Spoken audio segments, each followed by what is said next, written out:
Today on LED Live, we'll be discussing a sensitive topic that may be triggering for some. Viewer discretion is advised. At the top in the bio of Cheslie's Instagram, she says God first. And so that leads me to assume that she may have been Christian. Where was God when she was on top of that building? Find out on this episode of LED Live.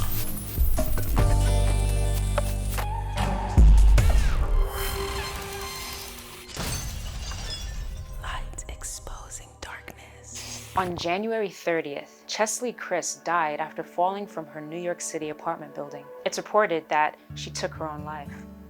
We wanted to come on our platform today to share our deepest condolences to her family and the families of those who have lost loved ones this way. Cheslie actually made history as the oldest woman to be crowned Miss USA in 2019.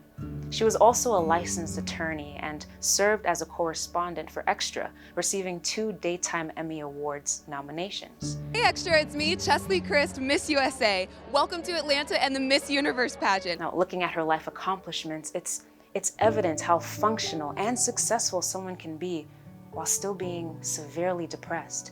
It's often a silent killer and a shock to the people around them. Before the virus, self-deletion was the 10th leading cause of death in the United States. But for ages 10 to 34, it's actually the 2nd leading cause of death. There's a rapid increase in helplessness that has nothing to do with how beautiful or accomplished or even how loved someone is. Life gets dark, and it's gotten increasingly difficult to cope. In the context of self-deletion, the people who cared about this person, they may feel this emotion of intense guilt, whether it is what they could have done or maybe something they should not have done. Speaking about guilt, is guilt a beneficial emotion trying to cope with this, grief, or is it actually a harmful emotion?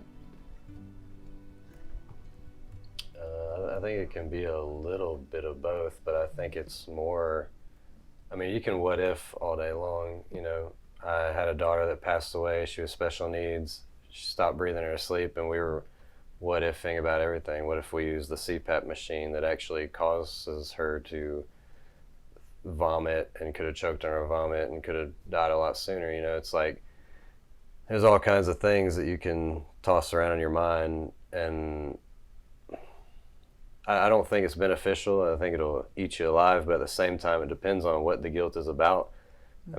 Because you learn from experiences as well. And if there was a situation where somebody died and there was something you could have done, and I think that guilt is there to help you learn from that and grow from that.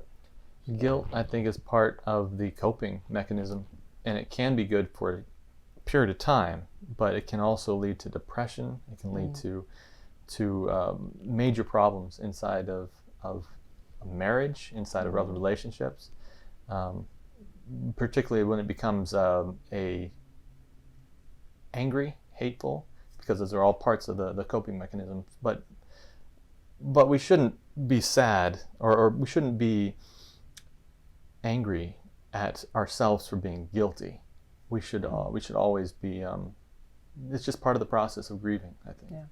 I think guilt can help people identify different things in terms of like what could or should not have been done, and that can help going forward, how they interact with people going forward. Yeah. But to kind of hold yourself in the past, something you can't change, that may be the issue. And the devil loves looking for any little instance to pervade our thoughts, to just drive us insane. And that's something that can definitely happen if someone stays in the past instead of seeing how they can better themselves for the future.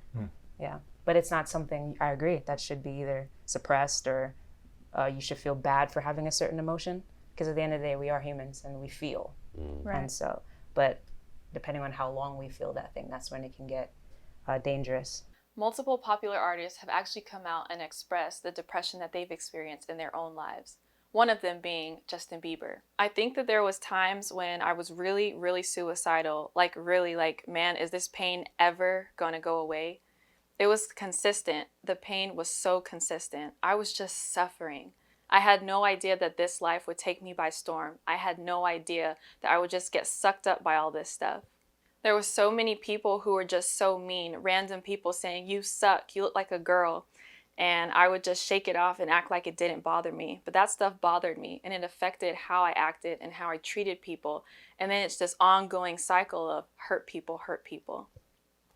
So something that's interesting is that so many times in mainstream media and in our culture, a lot of, like, we say that we want this lifestyle, to be famous, to have all this money, to be rich.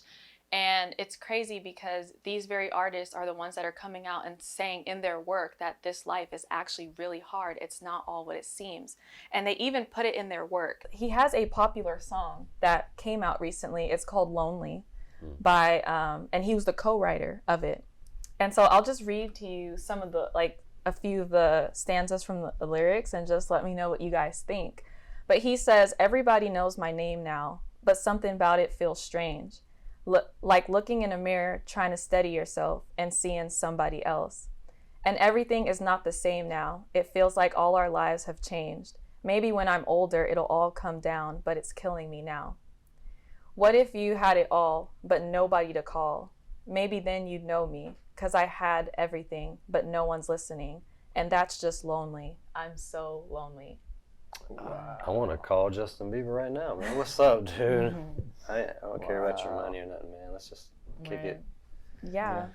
There were so many people that came out, so many stars, comedians that came out, people that are supposed to be happy and funny. They would come out and they would say, the struggle is real. Right after Robin Williams committed suicide. I forget the exact names of who these people are, but they all said, look, we struggle with this. It's not all happiness. And I gotta wonder if some of it's spiritual warfare. Because if you're dealing with some of these things, sometimes it comes back to haunt you. But it goes to show you that money, fame, doesn't bring happiness. Right. No. Right.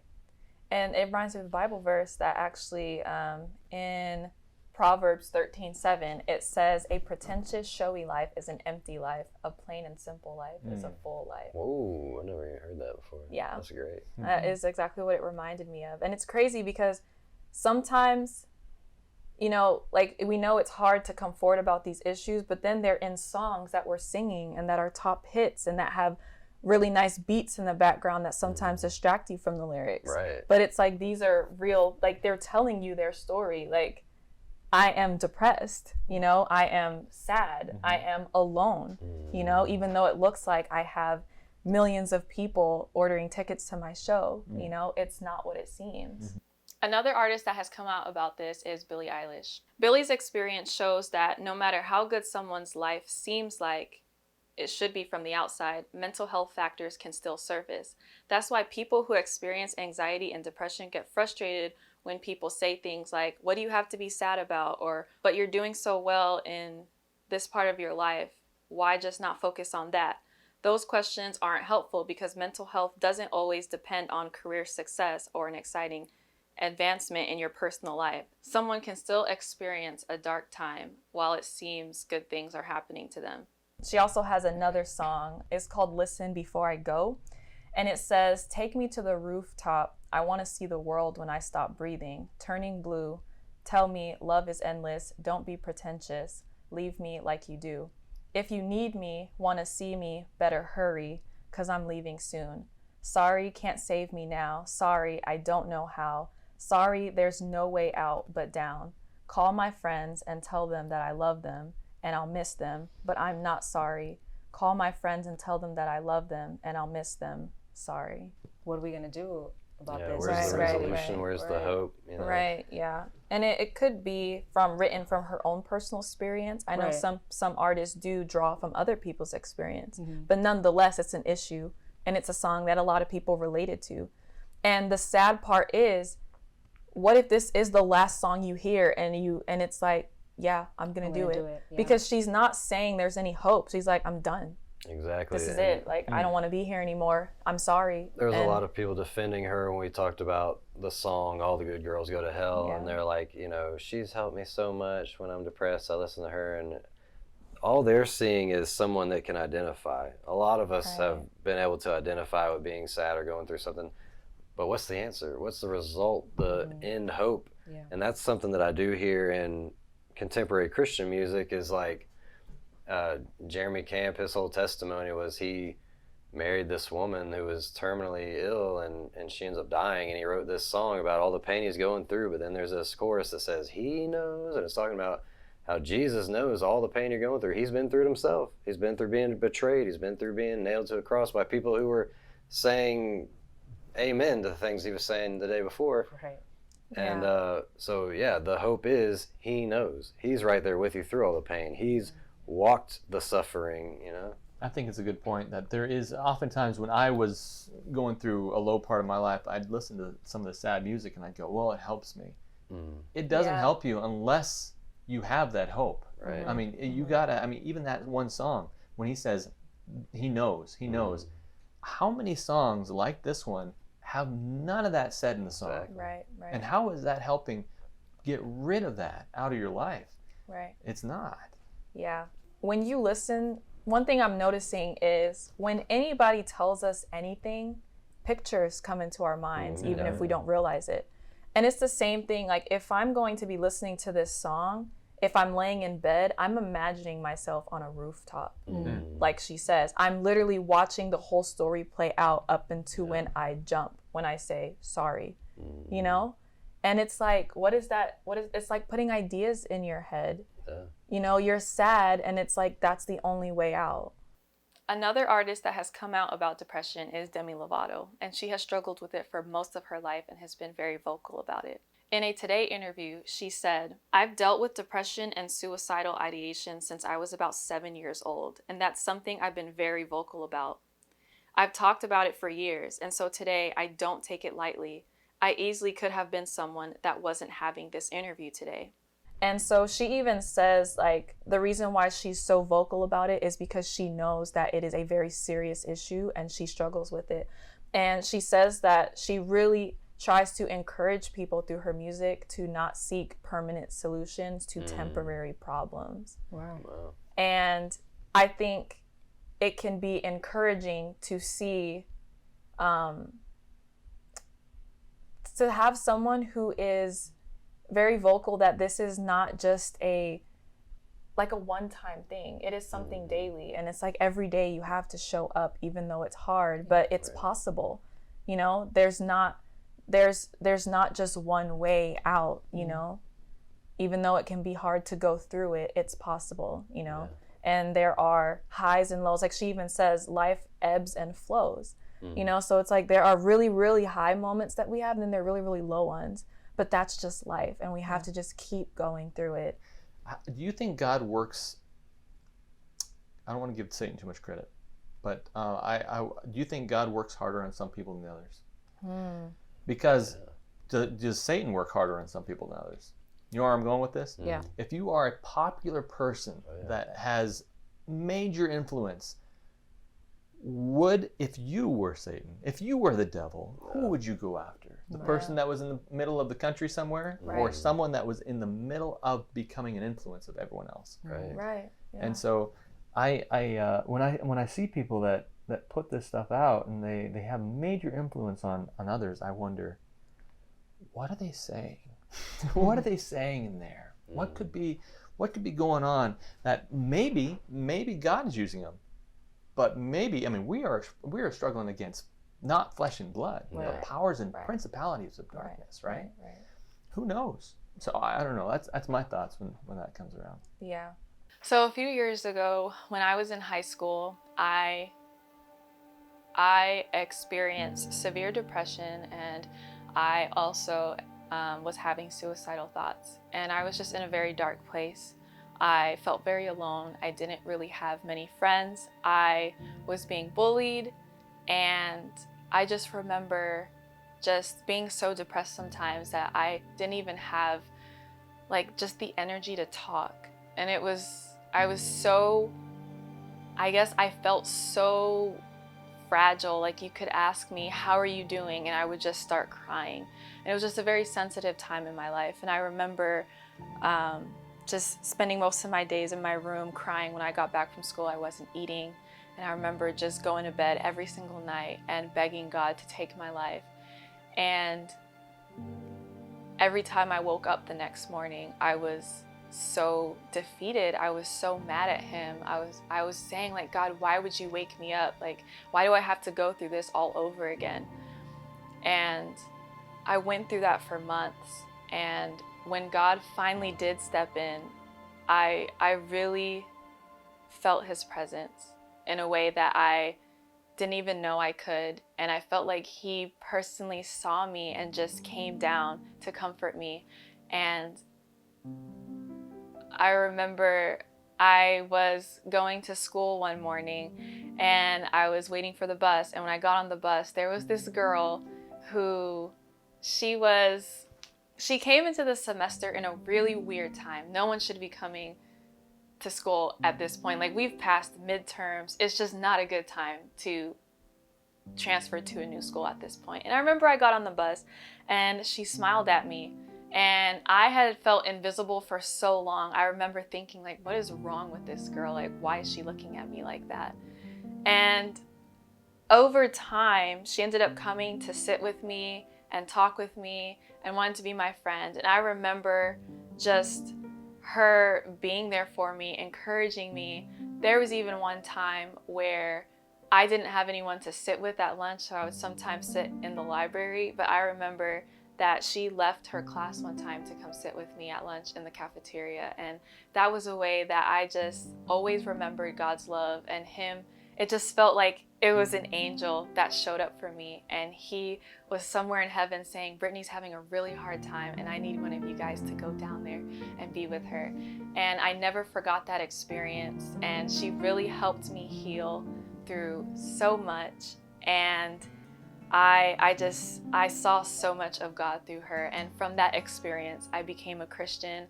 I saw a glimpse of how good God really is, and it changed my life completely. While I was going through that difficult time in my life, I really, really held on to one specific Bible verse, which it's found in Psalms 34:18, and it says, "The Lord is close to the brokenhearted and saves those who are crushed in spirit." And I held on to that verse every single day since I discovered it, because it really reminded me that God does not expect us to be happy all the time. He knows that life on earth is going to be hard. Jesus' life on earth was hard, but yet he's saying that he totally understands and he sees and he is there for us and with us when we're in times that are dark and where it feels like he's not there and that he really is. You know, Jesus had something to say about this very thing in Luke chapter 21. Now, the context of that chapter is foreshadowing the destruction of Jerusalem in 70 AD, but we can apply the same principles today. In Luke chapter 21, we find Jesus in the treasury of the temple speaking of the hardships to come. And the things that he lists out would make anyone question the value of life. But then he says, in the midst of all of that, look up, help is on the way. And just as Jesus provided a place of refuge for believers back then, he's doing the same today. Unpopular opinion, right?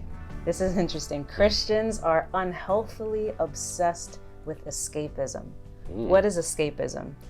It's the tendency to seek distraction and relief from unpleasant realities, especially by seeking entertainment or engaging in fantasy. Yeah. Do you guys agree or disagree? Oh, I agree that people do that, and it's a sad thing because I think Jesus is supposed to be our escape. Lay your burdens upon him. I mean, he promised that we'd have tribulation, people are going to hate us, all these things, and maybe it's just a lot easier these days to have, pull out your phone, whereas a couple hundred years ago you didn't have so much media saturation. It wasn't like you could just go to the store and get a beer or whatever. You probably had to make it yourself. Everything's just so easily accessible now that it's like, I'm hurting, I want to escape this pain, God, you're kind of my last resort because this is easier right now. And I think we do that a lot. I notice that we try to do things in our own power until it basically chews us up and spits us out, and then we're like, okay, God, you're my last resort. Yeah. And he's like, man, I'm supposed to be your first resort. It's just a very sad state. a verse comes to mind. The Bible talks about God providing an escape. That's in 1 Corinthians chapter 10, I believe verse 13. But I think that text is kind of misused sometimes, because God providing an escape or us escaping doesn't mean that we don't deal with the problem. And a story that comes to mind, you guys remember when Jesus first proclaimed himself as the Son of God? He was in the synagogue, and the Jewish leaders didn't like that very much, and they kind of like ambush him in a way, trying to push him off the cliff. And then he, what's the word? Is it teleports or translates to someplace else? It's in the Bible. Yeah, when they're about to throw him off the cliff. Right. Yeah, And he goes somewhere else. But he didn't stop his ministry because of that. He didn't run away from the Jews because of that. He faced his problem head on. But in that instant of danger, God provided him a way of escape. And I think that's a more accurate, that's putting it back in its context and a more accurate interpretation, where God protects his people in various different ways as well. We can't put our own ideas on how God decides to protect his people, but we should face the problem, face the temptation, and get to the root of it. And not look for, what is it? Escapism. Entertainment or engage in fantasy to distract from unpleasant realities, because we're living in an unpleasant reality, and it's something we have to deal with.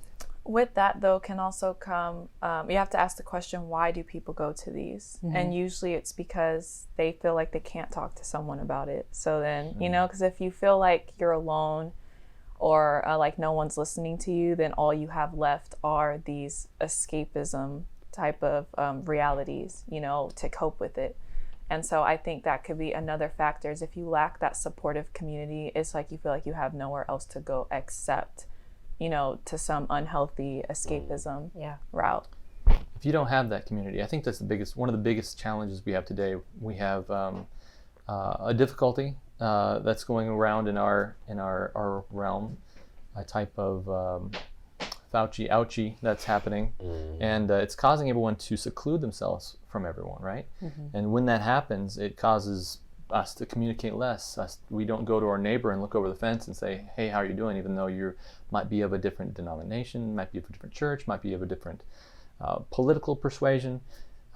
We need that. We need that communication, that's face-to-face-ism, so that we can be better rounded people and communicate better with people. Yeah, the Bible says, forsake not the assembly, you know, because it's easy when you're isolated. I've heard this analogy, like if you have a fireplace full of coals burning, it's raging, it's flaming, but then you pull one coal out and it's burning, and you set it on the ground and it just goes out, fizzles out. But then you put it right back in that, you know, that community again, and it flames right back up.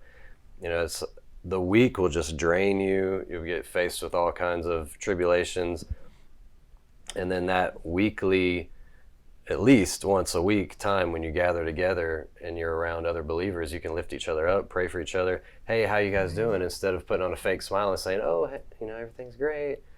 We should be more open and transparent and say, actually, I really appreciate it if you pray with me about this that's going on in my life right now.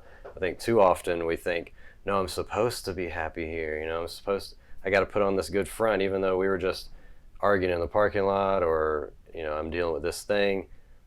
I can't let people know at church that I drink or whatever. I'm struggling with this thing, pornography or whatever. These are like embarrassing, shameful things, but that's the place you need to be transparent about. Those are the people who are connected to God and who, you know, that's part of their ministry as brothers and sisters in Christ, to pray you through that. But oftentimes either that person, this is the problem with the church, either those people don't really care to know how you're doing and you start unloading on me like, oh, well, I was really trying to walk out of here, or you're not going to be transparent and I'm not going to know the problem anyway. Right. I think there's a lot of value in checking up on people. Yeah. That is something that I feel like we don't do enough anymore. And, you know, we just get so caught up in our own lives. You know, we're busy, you know, especially as you start getting into an adult. But yeah, I think there's a lot of power and value in that, especially because right now in social media, there's a lot of like self-care culture in terms like, yes, it's good, important to take care of yourself, but I see it a lot of times swayed to the selfish side, where it's like, I'm going to take care of me first. I don't care what's going on in your life. I come first, you know, and it's like, well, if you're always thinking about you all the time, where do I come in? You know, what if I need you to help me through something and you're not there? And then people start to kind of close themselves off because they feel like nobody cares. So I think there's that's definitely something that's undervalued, is just the power of checking up on people and saying, hey, I thought of you today, how are you doing? You know, and actually waiting to hear the answer, or actually creating that space where if they say, I'm really struggling, then it wasn't like you're just going to pass it by, but you're just actually going to sit down and hear what they have to say. I completely agree. And a lot of stuff happened to me in the past couple months, like a lot of painful things. And it could be overwhelming when I open up my messenger and there's like all these people, and I know every one of them are just saying, you know, I'm sorry, I'm praying for you and stuff. But don't give up, because there is a tendency to kind of seclude yourself from people, like, I just need to deal with this, you know, or that person is seeking someone who's been there. I know for me, it was like, I got to a point where I was like, I don't want to hear you're sorry and you're praying for me. I need to talk to somebody who's been there, who's on the other side of this thing and can tell me. And for a while, those were the only people I would talk to. But now I'm going through those messages and I'm like, wow, thank you for checking up on me. But use different forms too. Like, don't just use Messenger, because it could be flooded. Call, you know, call or text, make it even more personal. The next step, because I haven't even been to my home church yet, because it's like, I just don't want 100 people saying, how are things going, and have to say the same thing to each person. But individuals from church have called me, and I've had great conversations with them, and I'm thankful that they called me, because it's just one-on-one. I don't have to be surrounded by a bunch of people. So yeah, I agree, and use different forms. Yeah. And just think about the ideas that float in people's minds when people want to take their own lives. It's something that is not easy. Right. You know, like, people often think, oh, you know, they associate it with someone going to hell, or that being super selfish. And it's like, if people already have those ideas in their minds, how can you say, hey, I'm so depressed that I don't want to be here anymore? You know, and if someone says, why, especially in her case, just think about someone saying, wow, you're so beautiful, and you have all this and this and that, and you have things that everybody like prays for, you're living like the dream. But it's like, you can't look at what the person is producing in their life. You have to look at the person. That's right. You know? So there's a couple things here. I want to go back to what you were saying about your church family and how they've been reaching out to you. The church is made up of people, right? And throughout my life, I've seen people try their best in very different ways. And sometimes it's not even that the church isn't trying, it's that it's not being received well. And I don't know why, whether it's people expect the church to fail or whatever the case. Growing up, we had youth events on Saturday afternoons, and there would be a plethora of different topics, but the youth wouldn't show up, or the parents wouldn't bring the youth to the church on Saturday afternoon to engage in these conversations. It's not that it wasn't happening, it was that the reception wasn't, I mean, there wasn't good reception towards it. But on the other side, like a positive is, yes, when the church is made up of people and people are doing what they need to do, such as picking up the phone and calling. Maybe in a case where someone doesn't really want human interaction, people just go and leave food on their doorstep. And a note. Alex, our coworker, he lost his house. That was a really sad situation. And someone gave his family a dog, and that was a good emotional support for them. And they still have the dog today, and you know, it's a blessing for them. So there's so many different ways to connect with someone, aside from just sending them a message or calling them. If those don't work, there are other creative ways. And I think learning the love languages, learning the I guess characteristics or the personalities of the people within the church will help us relate more to those people when they're really in their time of need. In their time of need. I think relatability is the important thing, because you can easily, I know the church sometimes does have this thing where they say kind of some cliche things or some things that aren't practical. So it's like, if you're having dark thoughts, pray to Jesus about it and he'll lift that up. Right. And if he doesn't, if you struggle through it, like, not everybody's testimony is just, and you're done, you know, and everything is crystal clear. God took everything away and you never have to deal with it again. Not everybody's story is like that. So I think being able to relate to someone and knowing using wisdom through the Holy Spirit to know what to say and what not to say. Because sometimes just show Jesus instead of just, tell people. The Bible says that sometimes the world will give you trouble, but God is much bigger than any of your problems, right? Yeah. And so when we have troubles in our life, we need to recognize that God is there. And even though he might not take those things away immediately, it might be for our trial that we go through. Prayer is still going to be involved. You should get other people involved in your life to have prayer. And sometimes those people in your life might be the ones that are drawing you down, right? So you need to find a crowd of people that will lift you up and get you out of that funk that you're in, right? Right, yeah. In the bio of Cheslie's Instagram, it says God first, which leads me to assume that she may have been Christian. Where was God when she was on top of that building? Where was God when she may have been in a dark space in the years prior building up to that? People who deal with these very intense emotions, leading them to self-harm with the intention of taking their life. Where is God?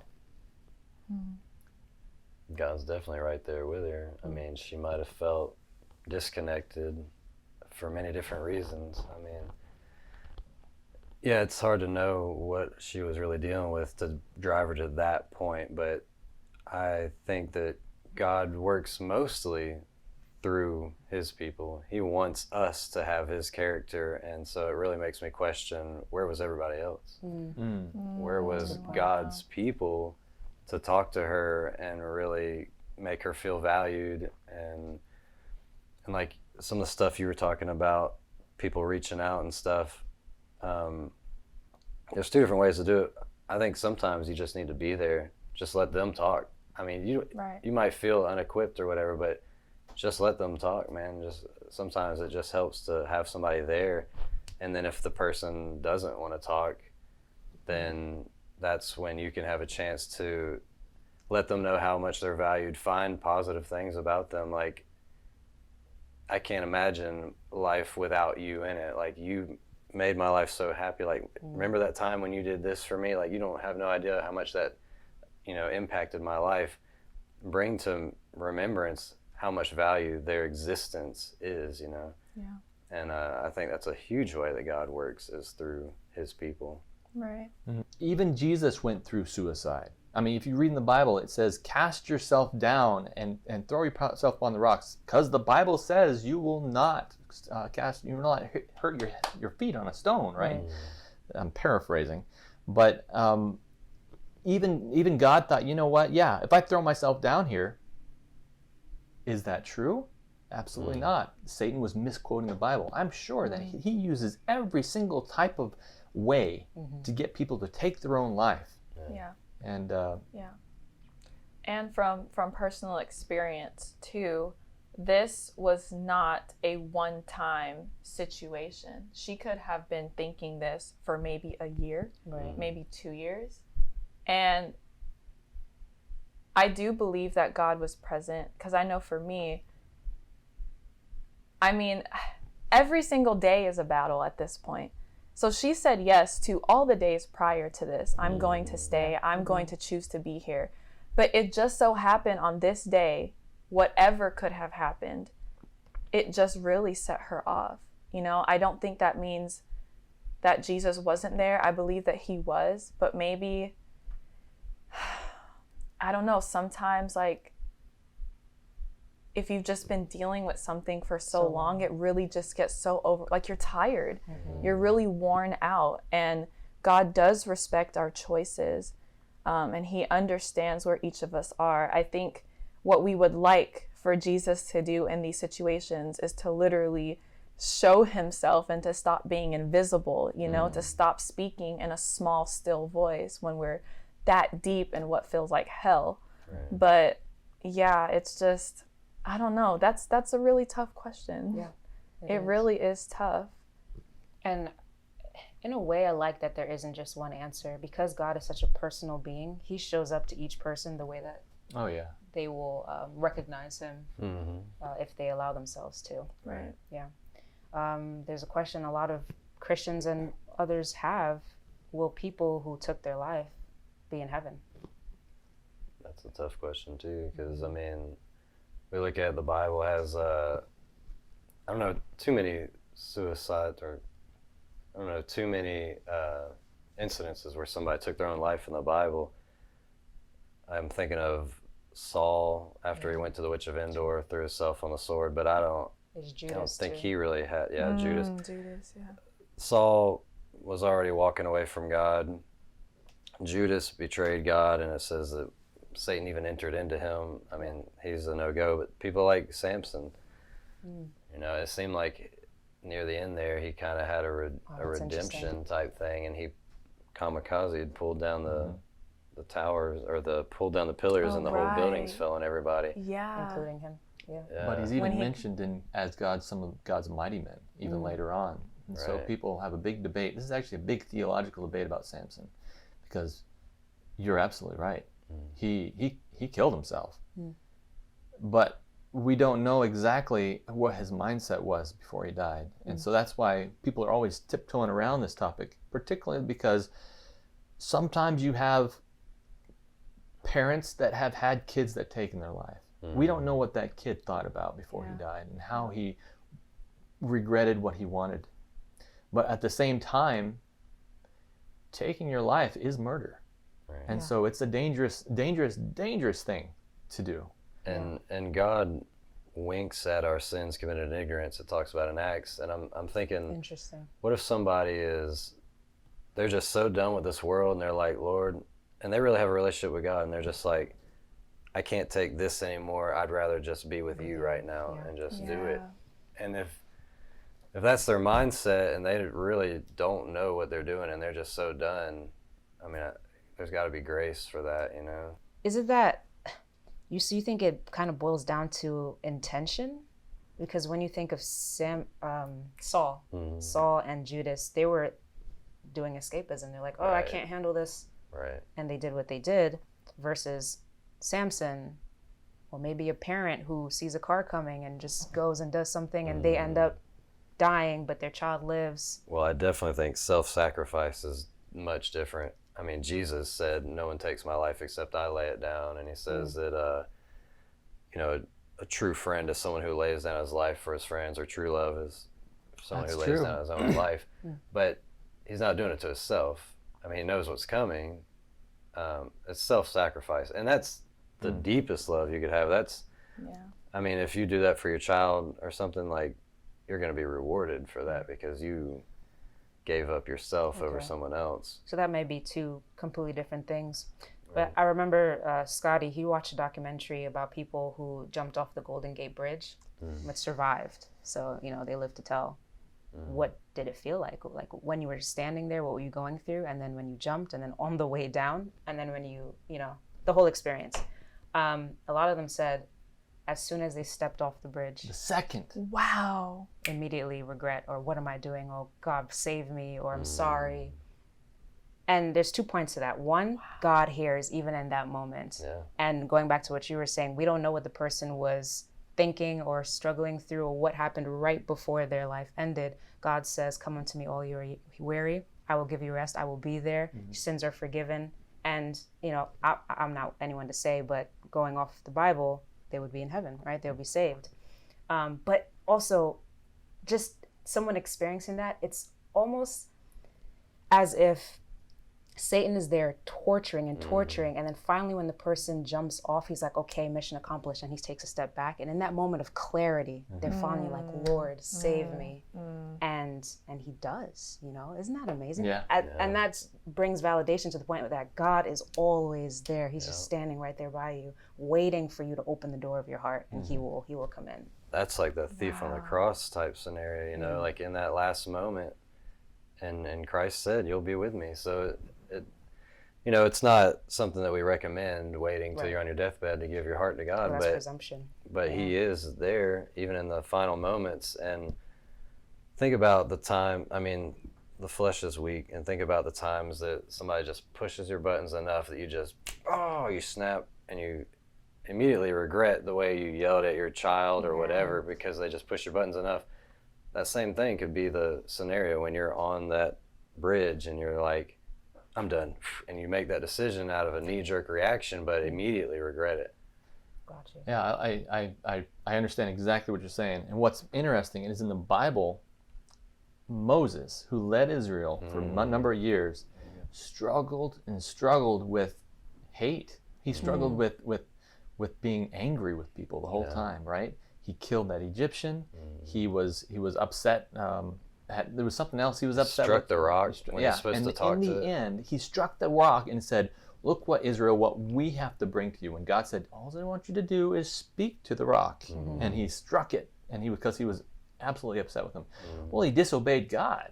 And God said, Bible says, God and Satan struggled over his salvation. Yeah. Right. Because the last thing he did, he wasn't supposed to do that. So he wasn't supposed to see the promised land. The promised land is a type of our salvation. Yeah. And so God said, look, you can't see this promised land, but throughout your entire life you have followed me. And for that reason you will see heaven. And he took him. He took his body. Struggled with Satan over it, but he took his body saying, no, this is my soul. So I love this quote. There's a quote that I can't recite word for word, but it's a commentary that says, our salvation doesn't come down to just one event. Doesn't come down to just a single thing that we do, but it's a culmination of a life, living our life either according to God or according to Satan. And we have to be on that. It's basically an addiction. Are we addicted to God, or are we addicted to something in this life that is not of God? Wow. That's hopeful, to think about that you're not going to be, your whole relationship with God is not going to end over this one little thing, Right. Really, this whole once saved, always saved debate or whatever, it's not based on like, well, where's the line so I can tow it the whole time. It's I'm in love with Jesus and I don't want to do anything that hurts him. But if you start willfully going against his commands and his word and what you know is right, then you're choosing to walk away from that relationship. Just because you walked down the aisle and said I do doesn't mean that you're in a loving relationship if that day you go move off with some other woman and live with her. It's not an act. It's not one-time event. Like I said, that little prayer, and now I'm kingdom bound. No, it's a relationship. And I think everyone agrees that salvation is relationship, not religion, not legalism, not works-based. Yeah. But when you'll know them by their fruits, like if your fruit is I'm willfully disobeying constantly, then you're not in a relationship with Jesus.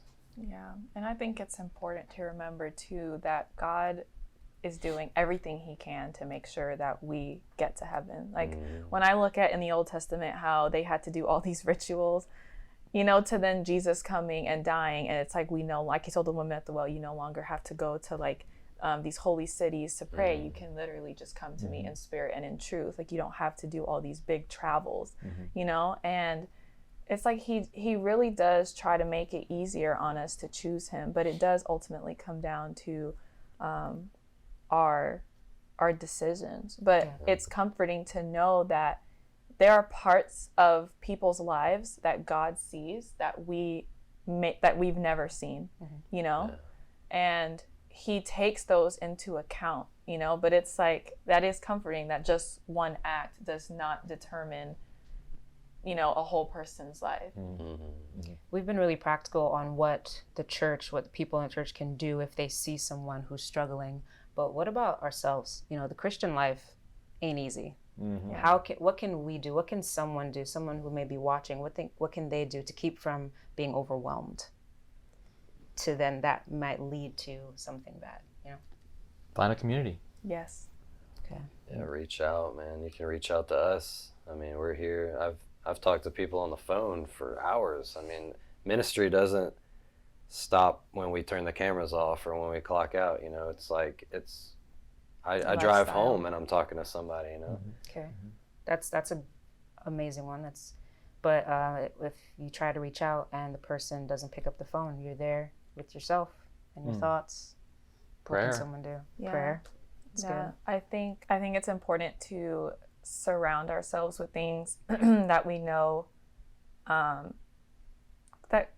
that kind of grounds us in happiness or joy, or that reminds us of good things. whether about ourselves. Like I know for me, I really enjoy when people write me handwritten letters. So I know there's this one birthday card that my mom gave me. I mean, usually people throw those away, but to me, those are very sentimental. And she was just like, I'm so proud that you're my daughter and all this stuff. And I saved that, you know, and just to have these remnants of things that bring you joy, or photographs in your happiest moments, and things to just remind you that there are reasons to stay. And prayer is a good one.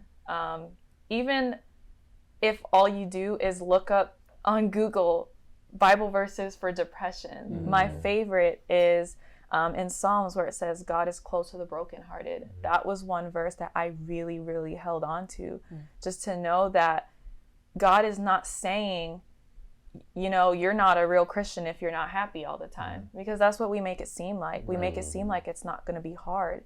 But to know that God understands that we are humans and we will experience brokenness, he's saying, I'm going to be there. And he also says, cast all your fears and anxieties on him, you know, and he's telling us we can come to him for everything. It's not just ignore your feelings and come worship me. It's bring all that you are to me and I'm there. Yeah, it says, be anxious for nothing, but in all things by prayer, supplication, thanksgiving. Thank God for what he's doing in your life, even if you don't see it happening.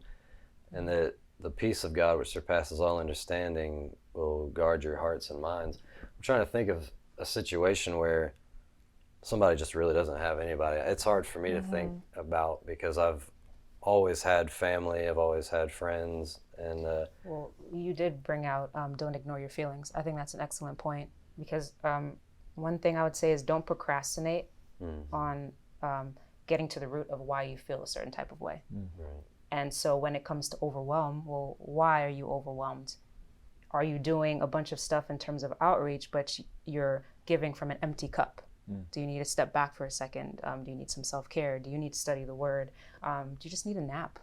You know, or a good plate of food instead of fast food. Like these little things can add up to a big benefit. To that point, I mean, all these are fantastic, but some things even outside of this can add to the ability to help you, like just getting outside.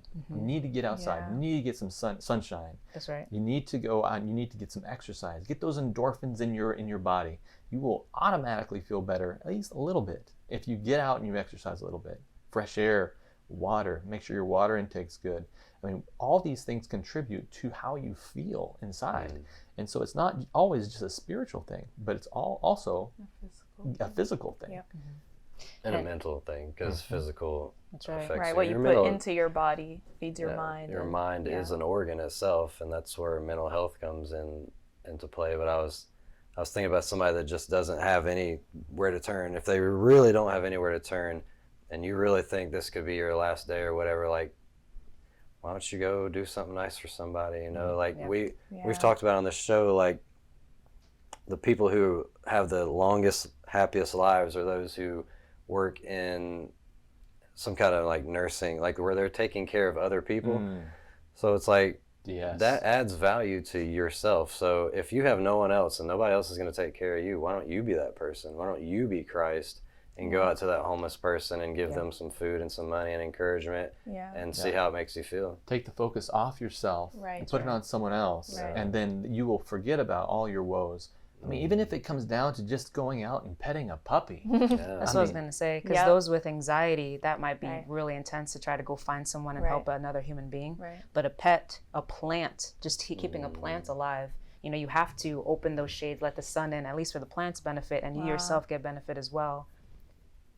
It involves some effort, for sure. It does, and there should be prayer throughout each step of this process. But that was excellent. That's excellent advice.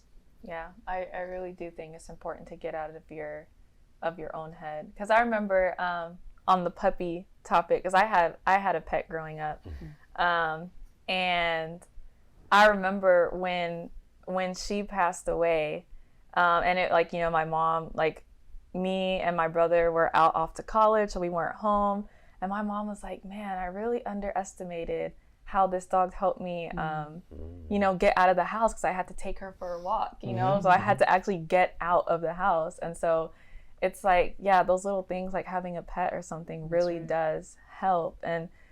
And they're so gracious too. Like, it's like they're such gentle lovers. Yeah, you cry, they lick your tears and everything. They're really comforting, and they don't require like you to talk to them. Really, it's just or like it doesn't require conversation. It's just presence, and sometimes that really is what you need. I'll leave you with 3 C's: clarity, community, and Christ. Clarity. You know, it's the devil's goal to cloud the mind. There's a direct correlation between addiction, whether media, drug, or sex related, and depression. What door may be open that's letting in all that smoke, clouding your mind or masking the problem? Our thoughts wield greater control over our mood than our circumstances. Community. Now, the very things people on the outside looking in regard as privileges, well, those could be the same things that are a heavy burden for the person experiencing depression. Things like being intelligent, beautiful, or famous, all of these could actually be very isolating. Anxiety, distress, or overwhelm, it can build up to dark thoughts. A great counter to this is a solid community. Support, accountability, relatability, and love, and most importantly, the opportunity to serve. All of these things can be found in community. Christ. Thomas, in despair, he asked Jesus, "Lord, we don't know where you're going, so how can we know the way?" And I love Jesus' answer. He simply says, "I am the way, I am the truth, and I am the life." Remember, look up. Help is on the way. Hey guys, thanks for joining us today. If you are someone who has been struggling with this, feel free to check out the resources in the description below. And also make sure that you check us out on Facebook, Instagram, and Twitter. And if you feel impressed, feel free to support us on Patreon. See you next week.